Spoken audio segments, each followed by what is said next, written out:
We're going to be looking at the top 5 marketing discoveries of 2013. Now, this is an interesting clinic. This is one of my favorite clinics of the year. We do this at the end of each year. It's a special extended edition clinic. Normally our clinics are 35 minutes. This is 60 minutes. We did it 60 minutes because we're going to need all 60 minutes of it. We're going to be distilling over 50,000 hours of research, basically an entire year of research. We're going to be distilling it into the top 5 discoveries. If you've been attending our clinics, which I hope most of you have been, you know that every other week we like to publish the most recent discoveries from our lab. Marketing experiments. It's all about discovering what works. We want to get past this speculation. We want to get past needing marketing intuition so much. We want to take those claims that people are saying. We want to take the questions that you have, and we want to test them. We want to actually know, does it work? And so we've been doing that for the past year, and we're going to walk you through some of the top key discoveries, top key questions. Like I said earlier, you can use your GoToWebinar feature to ask us questions. I can see them on the screen with me right now. I can see Twitter up. I also want you guys to use Twitter. We're going to be sending you links throughout the entire presentation today that will be useful for you. So if you want to see those coming through, that you can click and actually go to and see what we're talking about. You can get on Twitter, and that's exactly how we're going to be sending them to you. Also, we're going to be monitoring for questions, for dialogue. So feel free to jump in there and join the conversation.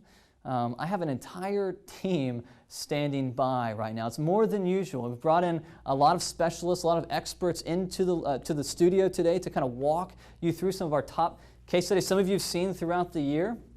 Others may be new faces. But in fact, I wish I could describe to you what I see right now. I have like probably 20 eyeballs on me, it feels like, as I'm standing here. Got a group over here of speakers that are getting ready to come up and present case studies. I'm in a green room studio. I've got the questions over here. I've got technical directors back there monitoring the cameras and everything like that. It's going to be a fun day, okay? It's going to be an interesting day. But I got Pamela Markey standing by. Pamela Markey is the Senior Director of Marketing at MECLABS. She's going to be talking to us about brand today. It's going to be an interesting topic, an interesting case study to show you. You've got Ben Phillip. You guys have seen Ben Phillip before. He's part of our data sciences team, and he is very smart, very knowledgeable. He's been walking through some tests with us today. John Powell, you guys know John Powell. You see him here all the time. He is in the works there with the research. He sees all the tests coming through. He's often on these webinars presenting to you himself. So he's going to walk us through an interesting test, one of his favorite tests. And then Adam Lapp, new voice, maybe from the past, blast from the past. You've seen Adam Lapp here before. He's going to be coming in and walking through a study on usability with you today. So we have a jam-packed webinar. And so let me just forewarn you here for a moment. Like I said, we're going to be, so you can see on the screen, we've run a lot of tests. We're going to be walking through and trying to distill them for you. Let me just give you this warning. It's going to be full. You're going to get a lot of information coming at you today. So brace yourself, ready to take notes. Like I said, don't feel too much pressure to write everything down on the slides. All these slides are going to be made available to you. Also, during the course of presenting different case studies, there's going to be links there for you to click through and read deeper into those. So just want to give you that forewarning, kind of give you those tips. And without further ado, we're going to walk through 5 discoveries. You guys ready? Excellent. Excellent. All right, discovery number 1. Interesting discovery here. I'm going to present this one. There are 5 consistent factors that impact customer response to email timing. This is an interesting discovery we've made this year. One of the top questions we get, a very common question we get as it relates to email is, when should you send an email? What's the appropriate, I know how to write an email. I've taken courses on writing emails, but when's the right time to send an email? So we're testing that. We've tested across 1 billion emails. And so what I want to do is present to you one experiment that we've done in which we've tested timing. And so here's the background. Some of you may have seen this. This is good.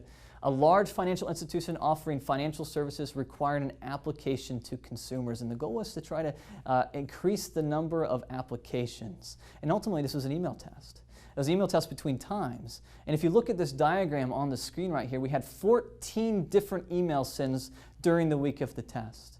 Now, the customer wasn't being hit with 14 different emails. We had split this 14 different ways. We had sent an email on Monday, in the morning, and in the afternoon. Tuesday, in the morning, and in the afternoon. And we split it that way all the way through the entire week, and we're asking key questions. We're watching the results of these emails.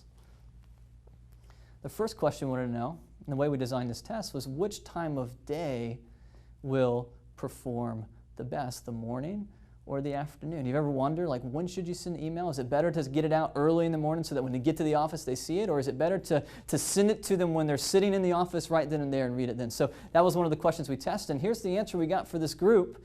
Interestingly enough, there was a 13.5% increase in click-through on our emails when we sent them in the afternoon.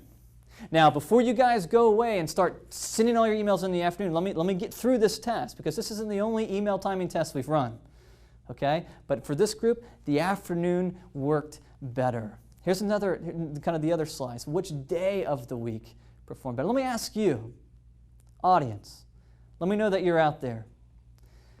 We've got hundreds of marketers on the line right now. Look at these days. Which of the days that you see on the screen right now do you think will perform the best? I see Wednesday, Monday, Tuesday, Sunday, Tuesday, Friday. I see it. I wish I could find a pattern here, but it looks like it's all over the place. Well, what if I told you that the results of your email could depend on when you send them? Because for this group, if you look at the chart right here, it's not crazy difference, but it's a 23.2% difference when we sent the email on Sunday over Tuesday. So if you said, you read a best practice online somewhere saying send your emails on Tuesday, for this group they would have been wrong. That would have been hurting conversion. So the question is, when should you send your email? Well, for this group we had speculated, why was Sunday so effective? Well, here's the reason why. Perhaps there are less distractions on Sunday. The advent of mobile attaches recipients to email 24/7. And the personal nature of the financial product causes a higher click-through outside of work. Now, I want you to get this for a moment. So we're saying here, it's the purchasing patterns, it's the profile of the customer that's impacting when the success rate of the email is greatest. So just hear this. So here's the main key principle I want you to see here. And this is kind of a letdown answer, I will tell you that. So when people ask us, when should I send an email, they're looking for a specific day, a specific time. But what we've seen in our testing is that there is no one specific time, one specific day to send an email. I remember running a test where we actually, it was a frequency test. And we were testing to see how frequent should we send an email, how many times should we send an email. It was a crazy test in which we went from a span of potentially just sending once every month to sending once every day, an email to the customer, hitting them once every day versus once every month. And we hit like time periods all in the middle of there. So once every week, once every 2 days, once every 15 days. And believe it or not, for that group, for them, an email sent to the customer once every day actually outperformed. It sounds crazy. For this group, that wouldn't work, but for that group, it did. And the point I'm trying to make here is there's not one size that fits all. There's not one size that fits all for email. However, so that may be a letdown, but however, there are key principles. There are fundamental things that we've learned from our testing this past year that would indicate, okay, so for your situation, how can you figure out what's optimal for you? Obviously, you have to test, but there are some cognitive patterns. There are some transferable principles that apply to you. And one of the things we found out is there are 5 factors. So here's a discovery. Here's the big discovery from this past year. There are 5 factors from campaign to campaign that will impact your customer's purchase cycle. And here they are. First is the decision cycle itself. How often a decision is actually required. Next is utility. How useful the email is to the recipient. The next one is relevance. How relevant is the email to externally and internally? The nature of the product impacts it, and expectations impact. Now, part of me right now wants to spend time just unpacking all these things. You may be having questions around what's the difference between utility and the nature of the product? What's the difference between relevance and decision cycle? Guys, those are good questions. I can't unpack them all for you. I want to lay them out for you as factors, and I want to give you that link at the bottom that you can see. For this one in particular, if you want to go and learn deeper into what we mean by decision cycle, utility, relevance, there's the link for you right there. We will tweet it using Twitter, but you can also just type that link into your URL to your browser and go straight to the clinic. Video replay, you can watch it over and over again and see the different things. But here's the deal. Here's the discovery. 5 consistent factors. There is no one-size-fits-all for email. All right. So stop. If the question is on your mind, if it's, hey, when should I test the email? The answer from us is going to be there is no one-size-fits-all, but it will be impacted by these 5 things. And if you can know the decision cycle for your customer, then you can really pinpoint. That's really what makes a difference between whether you should send it out once every month or once every day. The relevance, the nature of the product, all those things impact when you should send an email. So that's our first discovery. If you want to learn more about that, you got the link there. I want to move to the second discovery. And go ahead and come up, Pamela. Hello, everyone.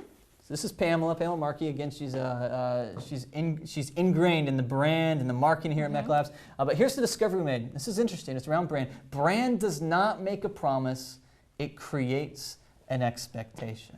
Yeah. One of the hot topics today is brand. A lot of questions we get around brand. So, when you hear hot topics, you hear buzzwords like that, one of the questions we ask here is, does brand really even matter? Is it just a hot thing out there? Does it really matter? Has it crossed over to the digital world as big as it was in the traditional marketing model? So we have an interesting case study. I want to get Pamela to walk through it with you. It's tied to a very big brand. So take it away, Pamela. Absolutely. So as Austin said, it's pretty controversial. It's been studied, written about. You start Googling or looking at Amazon, there's every thought about branding. The promise, I want to say, is more like a claim, like any other marketing claim. So you need to be careful about brand promises. It's what people expect. So we wanted to set up our approach to experimentation around this and apply what we've learned about value proposition to understand the impact of brand to conversion. So we're going to get into this case study. The brand is Boston Globe, which is a massive brand, huge heritage, 141 years old. So obviously a major print newspaper source in the United States, in Boston. And the goal here is its home delivery subscriptions. We're trying to increase the number of those through a subscription path. So which offer page will result in the highest subscription rate, and obviously through A/B split test. So really the experimentation here, and the Boston Globe team, they're a great research partner. Peter Doucette, who's spoken at our events in the past, is there. Really using experimentation to challenge their print media model, which is pretty revolutionary, and they've actually been able to grow that base. So, what's the impact of brand is what we wanted to understand here. So, this is the control. So the goal of the original page was obviously, like I say, to get somebody to subscribe. And you can see there, put in your zip code to make sure you're in the subscription area. And we had actually improved this page before, so including some visuals there that represent home delivery. But if you look at the frame of the page, it really doesn't speak to Boston Globe at all. It did very little. I'm looking at the page right now, and I'm trying to find where is Boston Globe mentioned on the page. Yeah, really, other than the little logo in the little print actual photo, you really don't see it. It's subscriber, there's a little tiny logo up in the top right corner, but this was just their standard CMS system. So, take a look at this and think about how you'd want to improve that. I think you can probably deduce kind of what our approach was.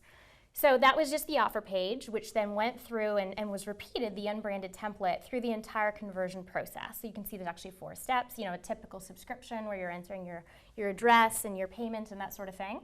So if you've attended a web clinic before, this isn't just a subscription path, this is a thought sequence. Yes. So there's a lot of micro yeses here we're asking them to get through, and really not enforcing it with one of our biggest assets here, which is the brand, the Boston Globe, which stands for things like quality journalism. They're quick to break, a lot of great news. So, as marketers, we see these pages over and over again. We don't realize, gosh, let's take a step back and see what else we can add to really weight that value side of the fulcrum. So, as I mentioned, pretty clear what we wanted to do here was see what we could do to tip the scales in our favor. Excellent. So we obviously put in the Boston Globe logo there. It steadily supports the value proposition, which really... There's not much change on this page except bringing that logo in there. That's it, and we wanted to keep it that way because that's what we wanted to understand, was what's the impact of this logo. Good. And like we said, consistently continue that through that entire thought sequence, through all those steps, and really just support that message every step of the way. So you can see that compare the two visuals. So we have the subscriber, which is just like I say, a generic thing. It's probably some systems internally. I don't even actually know what that was. And then the Boston Globe, storied, historic, quality, all those things. So we did that. We found the discovery was it actually increased subscribers by 40%. By just putting the Boston Globe logo in there, increased subscribers by 40%. And that's home delivery subscribers. This is not a growing market by any means. Like, they're really pushing these things uphill. So by just doing that one small change, we found, by emphasizing this well-known brand, which not all of us admittedly have the luxury of that kind of heritage and that kind of strength, they did increase it by a huge percent. So to the question, does brand matter? Obviously, at least in the Boston Globe scenario, it did matter, and having that kind of brand on the page, actually, just by doing that, had enough power to drive 40% more people to subscribe. So my question to you, Pamela, is this: so from that test and other tests we've done, why does brand matter? Really, what we found is brand is really the aggregate experience of the value proposition, which I know, Austin, you've spoken a lot on value prop. If you've been on a web clinic before, you've definitely heard this kind of language before. Brand, it's not a logo, it's not a spokesperson. These things can serve to represent your brand and reinforce these messages that your value prop should deliver on. And big brands like Boston Globe, like, you say brand, people start thinking about Apple and Nike and Coke. They help build up the equity. And a lot of these big brands can actually get away with not great pages and not great emails because they can kind of coast on that. So we all don't have the luxury of equity. So think about your brand and how you can apply it to really make it go further. And this is so, again, before you walk away and go, okay, I'm going to put my brand on my webpage and I'm going to get a 40% increase in conversion. The thing is, it all depends on, number one, your value proposition and how well your brand is carrying that value proposition in mind of the customer. So it may not be a 40% for you. It may be 100% for you, depending on how strong your brand is, or it may be less than that if your brand doesn't carry the weight of that value proposition, the aggregate experience of it. So. Yeah, and like we talked about, you're using it to emphasize your own goals. These are just some key points from that. And again, like you mentioned, I'll move it out of the way so you can see the link there. marketingexperiments.com/does brand matter. We really, as you said, unpack this a lot more in that. But what it comes down to, we hear a lot about brand promise, but those again are just claims. Like, what gives a marketer's brand promise stronger than another's? It's an expectation that you're setting up. So you need to deliver on your value proposition every time to build that expectation, and it gives brands like the Boston Globe and others. One thing that came to my mind when I looked at this was that expectation you create can carry through even if you create brand extensions. So I always love to see really strong brands, do an extension that is something you maybe not thought of before but makes sense, such as Tide opened a chain of dry cleaning locations, which makes complete sense. Everything about Tide, from the brand to the smell to the experience, delivers quality. Another one's the Law & Order series. You have a certain expectation of what you'll get when you turn on a Law & Order show. Expand the series, and that brand promise is actually really an expectation. So, excellent, Pamela. This is really good. And like Pamela was saying, obviously we could spend an entire webinar talking about brand. In fact, we did. And so there's a link there you can go to, and you can watch the entire. Right now it's free. I'm not trying to sell anything. You can go there and watch more about it. But the big takeaway here is brand does matter, and ultimately it comes down to helping your customers see your value proposition, and brand can be a powerful vehicle for that. So, absolutely. Pamela, thank you so much. Thank you. All right, so that's discovery number 2. Let me ask you a question. How are you guys doing out there? Are you guys liking this format? If you have questions, I would just encourage you to submit. If we have time at the end, we'll try to maybe pull some up and we can dialogue a little bit about these things. Let me know how the pace is going. Are you enjoying this pace? Is it too fast? You need us to slow down? Want us to go faster? Let us know. Help optimize us as we're presenting this material. I'm going to move to number 3, discovery number 3. And here it is. And this is another topic that we often get asked about, usability. Usability does not equal buyability, and all usability claims must be tested. I want to go ahead and invite Adam Lapp up to the stage. So Adam, the recent tests, and we're testing usability all the time. And usability is a confusing term in some sense in terms of what it means. But what I want you to do is I want you to walk through this experiment that we did recently that was kind of tested different types of quote-unquote usability tactics? Absolutely. So we were able to test with a large cosmetics company located in Italy, and they actually have thousands of brick and mortar stores in Italy and Spain, all throughout Europe. And so they're a well-known brand. And so I do have to admit, they did send us some samples, and I got the pleasure of using some orange blossom. Your hair's looking body awfully lotion. good today, too. Yeah. So for them, here's their category page, right? So you click through, and you see for the body, that's in Italian, and then there's lots of different types of cosmetics that you can buy. And so the control page has a long list of links. And so what we wanted to do was test a lot of different types of tactics. Before you go into what we did, Sure. I want to, audience, if you've been attending these clinics, maybe you have some ideas. I want to know, looking at this page, let's go ahead and make sure it's up on the screen. Looking at this page, what would you do to make it more usable? From what you understand the term usability means, what are some tactics? What do you know? Are there some errors here on this page? What would you do to actually improve the performance? Before you see what we tried to do, I want to hear what you think that you might do. It says, other color link. Left is cluttered. Declutter, not read. Simplify page design, too much getting on it. Well, that's really interesting. So Sure. one of the kind of top usability claims we hear out there is less is more. Sure. Simplicity. Go with simplicity. So let's go ahead and look, because I think that was part of our tactics in some of the treatments that we looked at. So let's go ahead and move on to the treatment. Like you said, buyability is the goal, and the goal is a lot of different departments are going to have their own goals and objectives on the page, but the real goal is in the user's head. The real goal is the user finding what they want as quickly and as easily as possible. So what we wanted to do was test several different usability tactics out there that you might commonly see on other websites. So treatment one is a tactic that you might see on an automotive website like Edmunds or KBB. It's a configurator.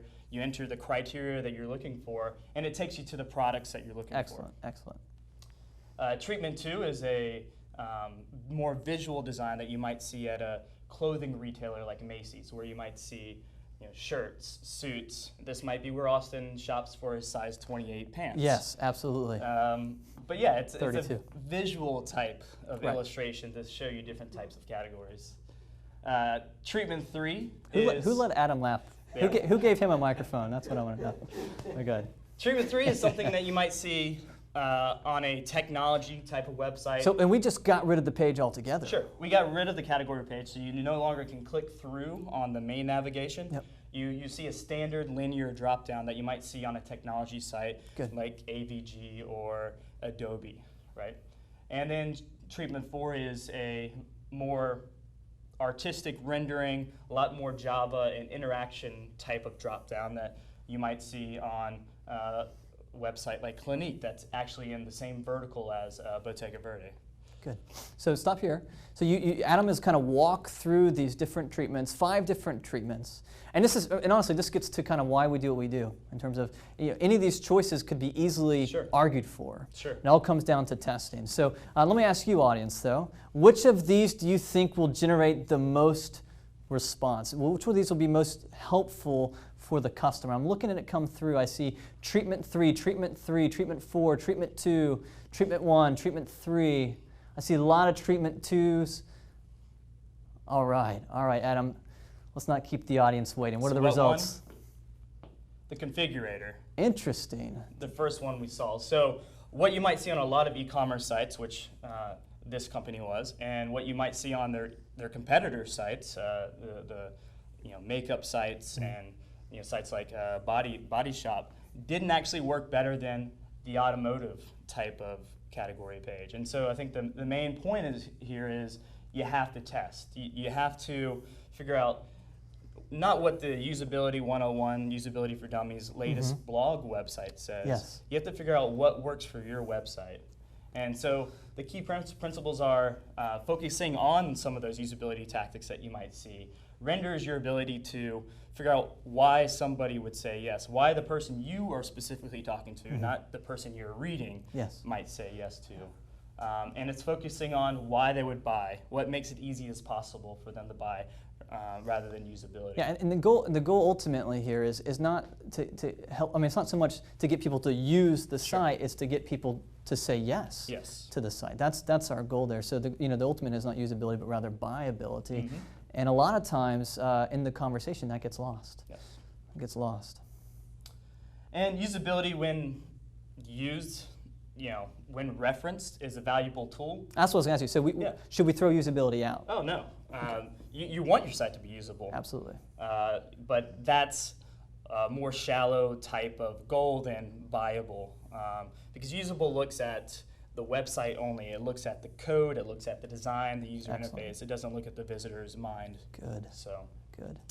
And then finally, like we saw with this particular case study, you have to test. And the majority of the audience got that one wrong. Sure. You have to test, because what might work for your competitors doesn't work for your And what might seem most useful to you might not necessarily be what's most useful to the customer. So that's a very interesting test. Adam, thanks for coming in and presenting it, man. And you can find this case study that I presented on MySpace, actually. We're not going to Facebook, but... Yeah, thanks, Adam. Thank you so much, man. And I'm going to expect some pants for you from you soon. So, all right, man. So again, like we've been doing the rest of these, marketingexperience.com/usability myth. In that clinic, we talk about four or five different claims or rules of usability, and we test them all.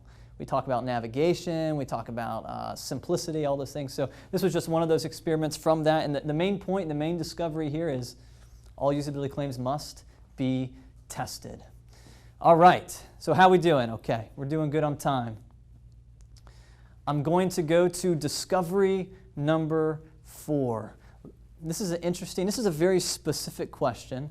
Letter-style emails are more effective than promotional emails. This is a question we often get from email marketers, right? Because you see different types of emails. And John, you're going to come up. So John Powell's going to come up and present a case study. But we see often different emails popping up now. We got HTML emails, heavily designed emails, and then we have these kind of text-based emails. And so one of the questions that we've seen is, text-based emails were really powerful in the past, but are they as powerful now as they were then, or has the market changed? Has they become more used to kind of these kind of magazine, graphic-heavy style emails? So we have an interesting test with that right now. I'm going to turn it over to John Powell. John, walk us through this experiment, could you? Thank you. So everybody, let's go ahead and take a look. It's a question I get asked a lot. Exact Target Conference, Blue Hornet. We get this asked a lot. How should I design an email? Is there a foolproof way, or are there principles that I could follow, give to my design team? This is an interesting case study. We've got it on the screen here. We've got a large international media company focusing on increasing subscriptions, and then I am betting that 100% of you know who they are if I were to mention their names. So there's really no hiding that. Now, here's the thing. They're trying to increase the number of conversions, not clicks, not opens, but really the number of subscribers. And they are actually using a list that they have homegrown for people that have registered on their site to view content. There is somewhat of a limit to the amount of content, but as they get to that limit, they can't read anymore, so they want to try and increase subscriptions. Which email would generate the highest conversion rate? Okay, not just clicks and opens, but conversions. Let's take a look at the control. So here, I'm going to call this a promotional style email, and the only reason I'm going to call it that is because it looks, when you do a meta-analysis of all the different experiments for email, body copy and design, they all kind of follow this format. And I remember when I was in the magazine business making these, they had a very concise way they wanted me to do it. So make sure that you've got some of the latest design principles, because we think people are expecting that. Heavy use of images and graphics, because people, they see better than they read. Multiple call to actions, because we don't want to miss them up top, but at the same time we want to get them down bottom. Anyone heard of these rules out there before? And I hear them a lot, and I'm asked about them a lot, so I want to see what works. Our team had the same kind of question, so they composed a treatment. Now, there's something I want you to look at very carefully. We did not change the offer. This is the same kind of focus of the offer, like the discount and everything. The only thing that's significantly changed is the form. When I say form, I mean the structure of the email of itself. What do I mean? So the design is more like, it's not exactly like, it's more like a personal letter. Okay? The graphics have been tamed. There's a few, but it's not overwhelming. One call to action button instead of like 4. And so it's definitely reduced in its complexity. You could argue that, yes. And it feels more personal. Right. It feels like a letter you might get from a friend in some sense. More is the key word because it's not just exactly. Mm-hmm. So That's if good. you've been following us in the clinics in the past, if you watched a previous clinic, or if you've if I met you at Exact Target or Blue Hornet, you're probably going to know the answer to this question. Which one won? Well, let's take a look.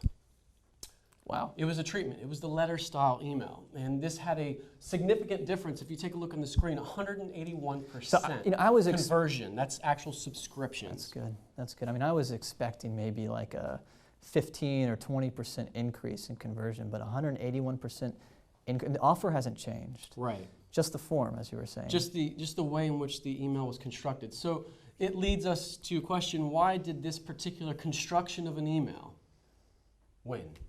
And it's a question, again, that has been raised as part of looking at it. So let me ask you, the audience, a question. That's good. Austin, you could tell me too. Which would you recommend for somebody that, a friend, in preparing for an interview, dressing for an interview? A suit or casual clothes? Audience? Come on, suit. More personal, suit. Suit. Okay. A lot of people liking suits here, but okay, well, let me ask you one more question. If somebody was showing up to your front door, which would you be less fearful about, a suit or casual clothes? Let me see. I'm really curious about that one. Casual. Casual, okay. Why? Why? Okay, well. Because they're not the IRS. Well, all right, they're not the IRS. So, but this is the point that I want to make.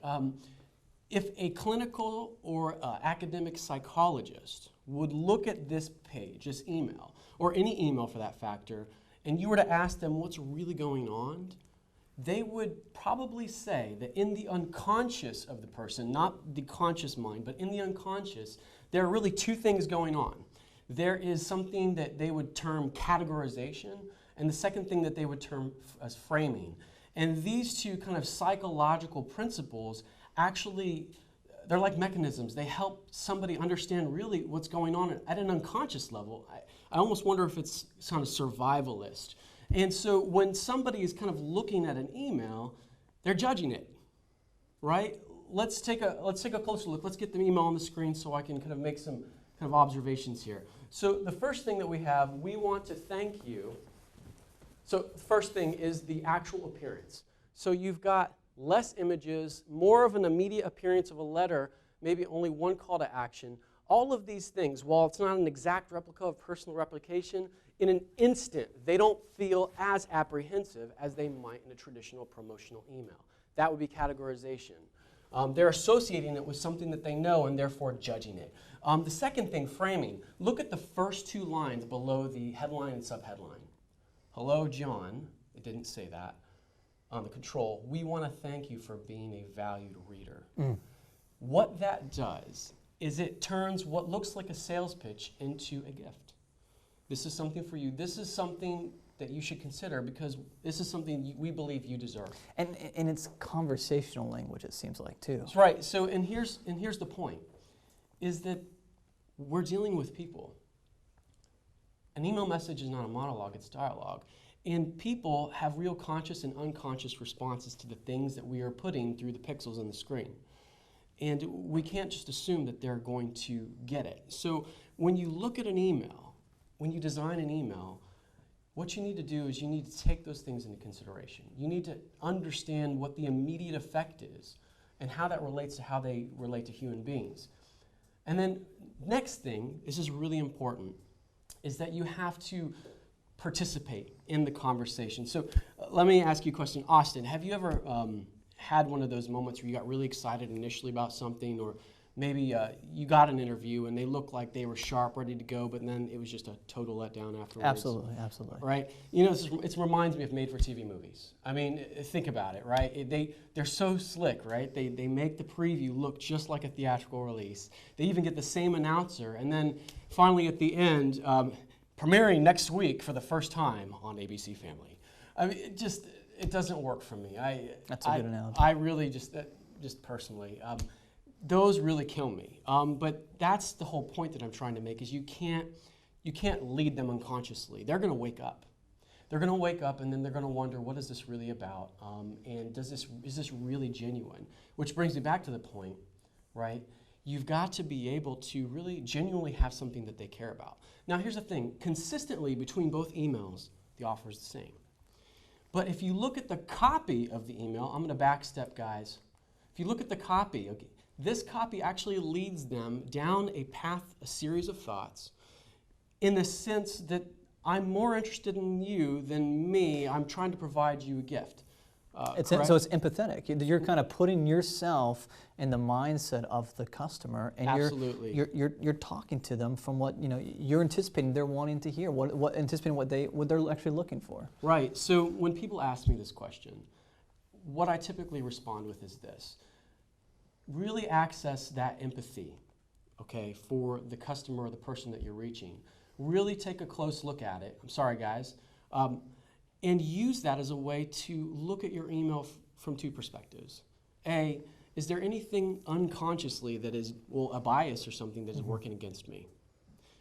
If it's not time for a promo, if it's not Black Friday, then are they really going to respond to my promo email? Yeah. Okay, and then the second thing is, once they wake up, how can I genuinely lead them in a conversation, a dialogue, that will help them conclude that, you know what, this is something that could really benefit me. Yes, there's a cost, but I'm interested, I want to know more. Good. And I just want to add this to what you're saying, John. I think this is really important. I love this piece on empathy, and I remember when we did this webinar, and we talked more about empathy on it. But a lot of times, and this is kind of related to what you're saying, a lot of times marketers or business leaders ask us, hey, what do you look for in a marketer? Like when you're trying to hire a marketer, what do you look for? I mean, it's in fact more than the suit, more than the casual clothes. Get past that. What do you truly look for? Right. And the one word answer that we always give, the one skill set, the one kind of talent that a marketer really needs to have is empathy. Right. The ability to kind of not only connect and understand the customer, but be able to talk to them in a way that's actually relatable and considering kind of what they want. Because so often, and this is, this may be why personal emails are still so effective. Right. Because it's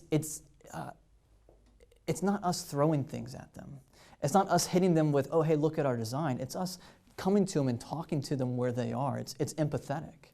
Right. That's the nature. So, but there you have it. If you're going to design an email, make sure that you tap into your empathy.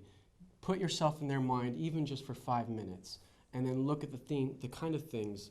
How are they going to judge this negatively? What can I do to mitigate that? And then finally, how can I truly connect with them? What's relevant? What's interesting, attractive? Excellent, excellent. Thank you, John. That was really good, man. I appreciate it. it.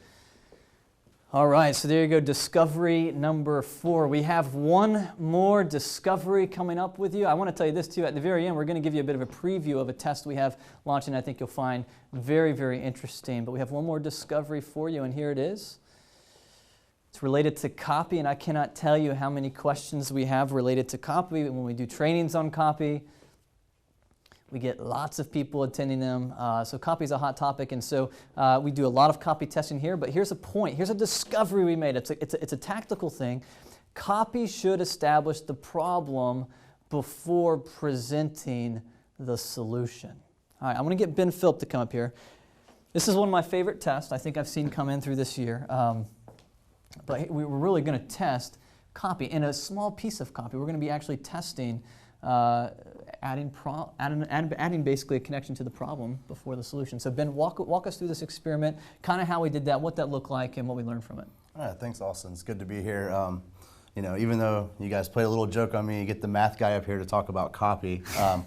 But I'm going to do my best. We're trying to stretch Ben here. Yeah, you're trying to make me get to new higher ground. There you go. There you go. So the background of this is an auto repair product company. They have a single product that they sell.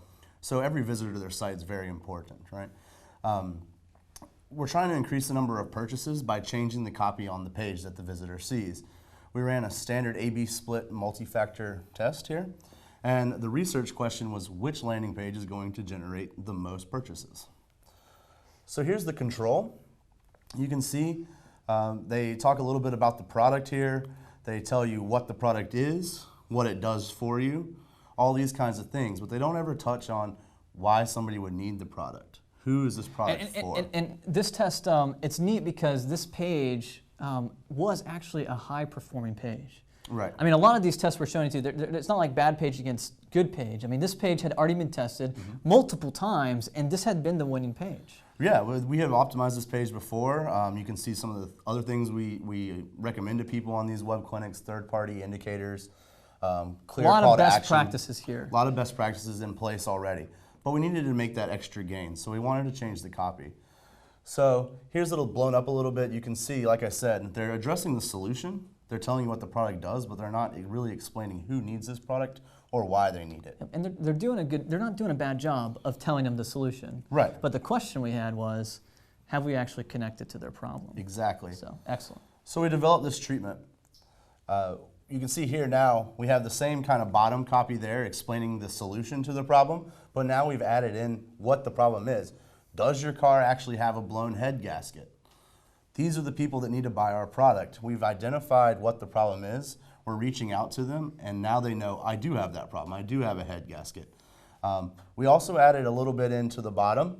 You can see a little blown up shot here where we actually talk about some of the symptoms of a blown head gasket. I'm not an auto repairman, or at least not as good one as Austin here. Yeah, and most people aren't, right? Most people don't know. So you're experiencing white smoke come out of your car. So like what might be causing that? And so, you know, to that point, Ben, it looks like you have a lot of interesting questions here. Yeah, so we're asking them what's happening with your car. If any of these happen, maybe you need to try our product, right? That's good. So here's the two treatments side by side. And like I said, same as the bottom, but we've really identified that problem with the user. So the results, we actually got a 36% increase in purchases by adding that little bit of copy to the actual page. Excellent.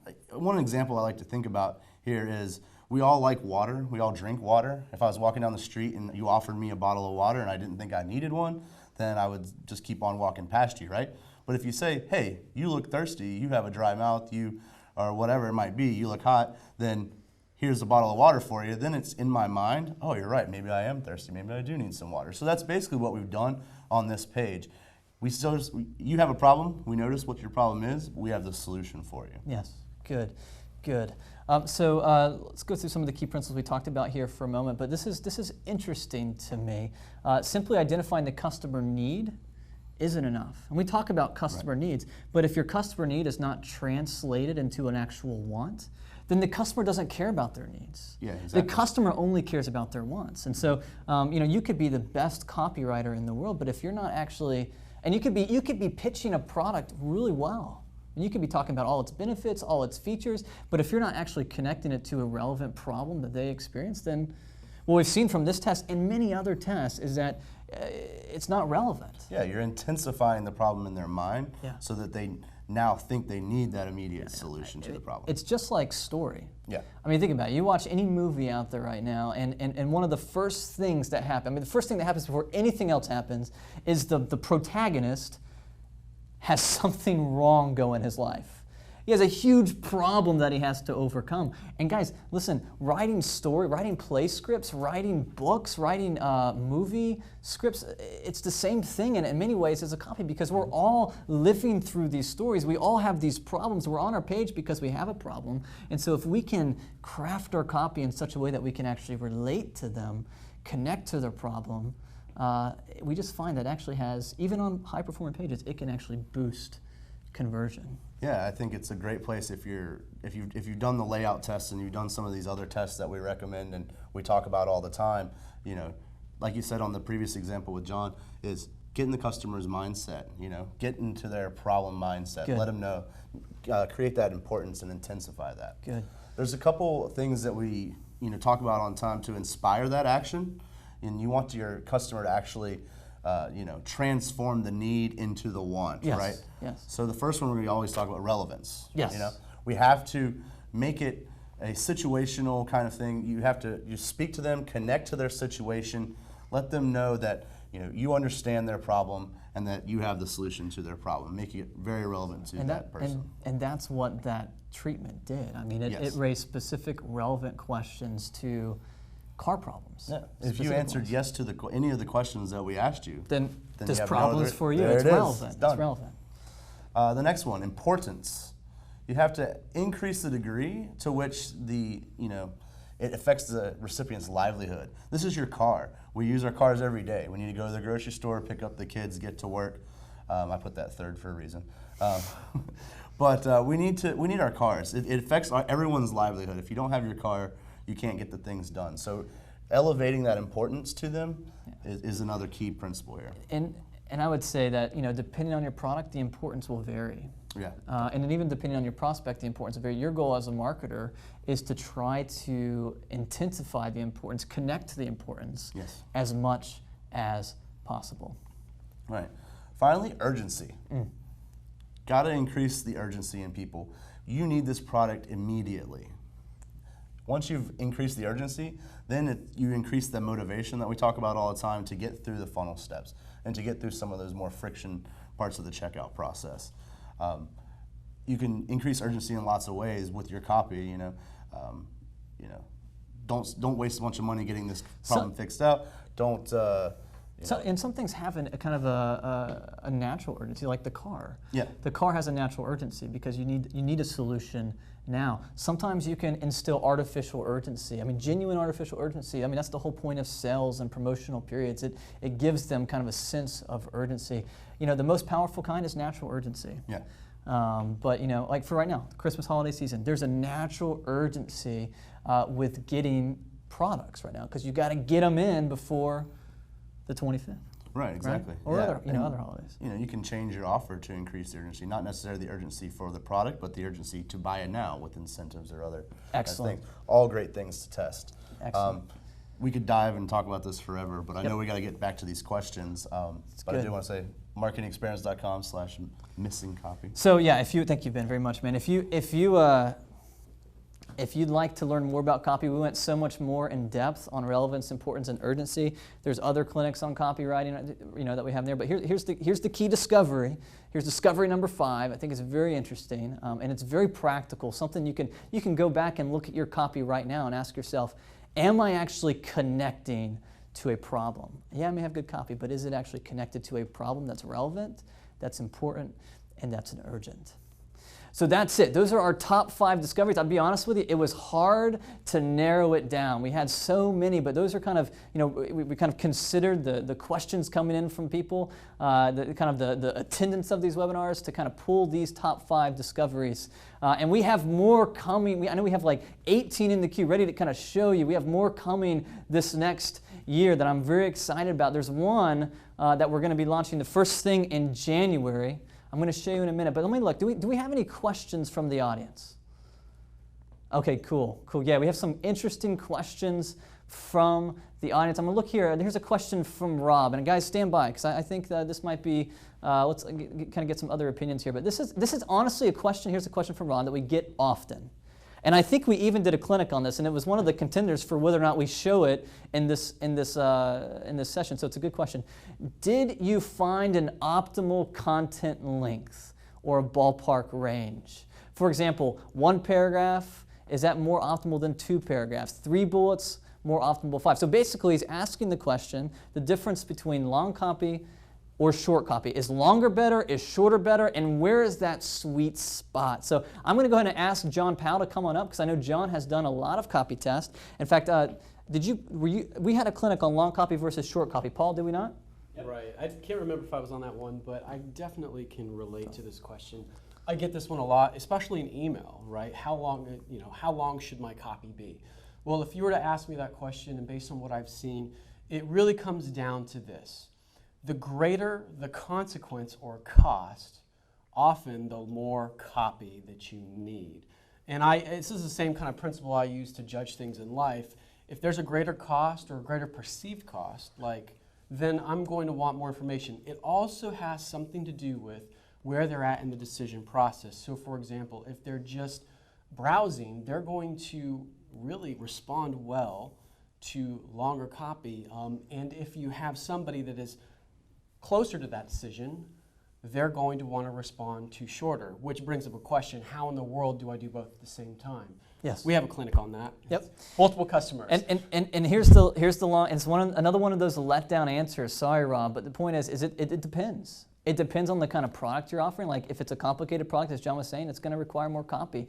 Ultimately, you're trying to bring the customer to an understanding of the value proposition. Once you hit that, you don't want more copy than that, and you don't want less copy than that. But that sweet spot is going to adjust. Now we have certain rules, and that's what you can find in that clinic in terms of kind of help you get in the sweet spot. But ultimately, you're going to have to kind of consider your product and consider where is the customer in the thought sequence to get the ideal form of copy. But it's a great question, and actually, if we can, we'll go ahead and send out that. We'll send out that link in the replay of this. Okay, so the link has been tweeted out to you. If you'd like more information on long copy versus short copy, you can go to the link. And this is the point I just plug right now. If you haven't been to the marketingexperiments.com website, for whatever reason, we have clinic like this after clinic like this for free. Up on, I think it's like $20 million worth of research for free right there at your fingertips. So I'd encourage you to go there. There's questions related to copy. There's questions related to content marketing. There's questions related to email. All the kind of different questions that you might have related to your job. You should just go there and browse and check it out. So that's a good question. I'm going to take one more question. John, you just stay here with me for a moment. This is an interesting question. Let me see here. Oh yeah, and this is a question we get often, and this is, I'm just going to go ahead and Ben, this question would probably be good for you. How long should you test treatments for? So this is kind of this is a testing question, a little bit different, and I know we did. Come here, Ben. Thank you, John. We actually did a clinic on this as well. Yes, we did. Where we actually did this question and some even more deeper questions related to testing. So I know you could probably spend an hour talking about the answer, but what would be your short answer to this question? How long should you test treatments? So we run all these tests. All these are A/B tests. How long did we run those treatments for, and why? Well, every website has its own dynamics as far as length of testing. How many people do you get coming to your website? How many of those people are converting? Another key principle to that is how different is your page actually going to perform? The bigger the lift, the shorter time you have to test. This is where you want to rely on something we use like our test protocol or some other kind of method that can actually, before the test, you can put in your historic nature of your variables and actually predict how long it's going to take based on that information. Every test is different. I've seen tests that could be ran in a few days. I know back at the Optimization Summit, we had the Obama campaign email people, and they were cranking them out in 2-3 hours. They had their answer. And so here's the deal, and I don't think you said this, but I think it's important. I'll just say this. You test until you get statistical validity, right? And to some sort of determine. So for instance, for all our tests here, all the tests that we've shown you, all the results, we have these results at at least a 95% level of statistical confidence. And what Ben's talking about here is to get there, it depends on multiple factors. For the Obamacare situation, you have so much traffic that you can get statistical validity instantly. A couple 100 million people getting an email at once. And if you have lower traffic, the thing that you can try to shoot for is difference in response. So how much better is this page? So the better the page is, the quicker you're going to get validity. Ultimately, the question is a deep question. It gets into statistical validity. We have an entire certification course on testing and how long you should run a test and how you should design a test. So it's a good question. We get it often. And honestly, there's a webinar that we recently, as a roundtable discussion on A/B testing, dealing with that question and 5 other of the other most common questions we get. Yeah, it's a testing. great resource for people who are getting into testing or have any questions about the mathematics behind when to stop a test or how to run a test. Excellent, excellent. Thank you, Ben. I appreciate it. Well, guys, we are almost out of time. I'm going to show you just one more test. It's a test that we're going to be looking at in January. Before I do, I just want to say this. I want to plug the email summit. We had a couple email tests on here today, but if you haven't heard yet, we'll be in Las Vegas on the 17th to the 20th. And if you like tests like this, you like stories of marketers overcoming challenges that you face every day, and particularly if you're an email marketer, I would encourage you to attend this event. It's at Las Vegas. It's going to be a great time. We have a lot of great content. I believe it's 3 or 4 days. It'll be good. So early bird savings there you can see on the screen. Check it out. And now I want to talk to you about a case study that we're going to reveal in January. But this is an interesting test. Another common question we often get now, this is kind of a buzzword today, responsive design. I'm not sure if you heard it or not, but we often get questions around, does responsive design work with mobile environments, with tablet environments, responsive design? If you don't know what responsive design, I'll show you in a moment, but essentially it's the idea of customizing the HTML so that it adjusts based on the width of the pixels on the screen. So you can tell in the code, hey, if the width of the screen is this wide, then give it this design, show it this page. If it's this wide, show it this page. And so, in fact, you've experienced it on mobile devices where a page customizes or adjusts based on the screen. And so the question is, does that matter? Because see, there's a lot of companies out there right now who are spending money, lots of money, to do responsive design. And so anytime we face like that, this is what we do at Marketing Experiments. Is it worth the spend? Is it worth the money? So let me show you. We're working with a group. This is a recent test through our labs. Here's the original page. This is an unresponsive design. Many of you may have experienced a page like this on your mobile device. That's kind of frustrating. You've got to kind of shrink the page. You've got to scroll it. It's kind of challenging. So intuitively we think, okay, let's create a responsive design to make it easier. And that's what we did as a treatment. You can see here the desktop responsive design and the mobile responsive design. The question is, does it matter? What do you guys think? Let me know. Which one do you guys think will win? Responsive design or unresponsive design? Responsive, responsive, responsive, responsive, responsive. Is anyone going to say unresponsive?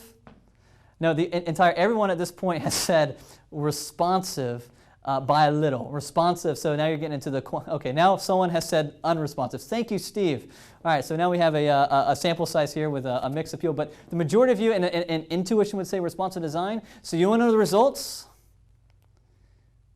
Well, you're going to have to attend in January. January 2014, this is going to be the first clinic we lead on. I wish I could, I want to tell you the results, but you're just going to have to, it's coming up. So this is what we're going to get into next year. This is just one of many topics we're going to be covering, things like this. And here's what I want to do, okay? I want to ask you, do us a favor here for a moment. I know that you have questions. I know that you are making decisions about where budgets are going and how you're spending money on website redesigns. What are your questions? What do you want us to test in 2014? We want to hear from you. I mean, we're excited to test. I mean, a lot of the tests we have here have come from ideas, even from our audience. So I want to hear from you. You can use the question and answer feedback. There's going to be a survey coming up at the when we close the webinar. I'd encourage you to put in what would you like to see more about? What question is pressing in your world right now?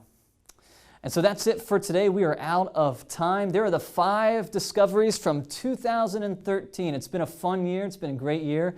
I want to thank everyone. I want to thank Pamela, Adam, John, Ben. Thank you guys for coming in the studio. Thank you, Paul. Thank you, Luke and Tara, all the AV team standing by, and everyone on the lines monitoring the Q&A. And guys, this has been a great year. Appreciate it. Thanks for attending it. If you find these clinics valuable, we just ask for one thing. These clinics are free of charge. We're going to be constantly, for the rest of our life, we're going to be constantly just bringing to you the top discoveries in marketing completely free. The only thing we ask you to do is, if you find it valuable, share it with a friend. Share it with a friend. All right. Well, thank you very much for attending, and we'll see you here back January 2014.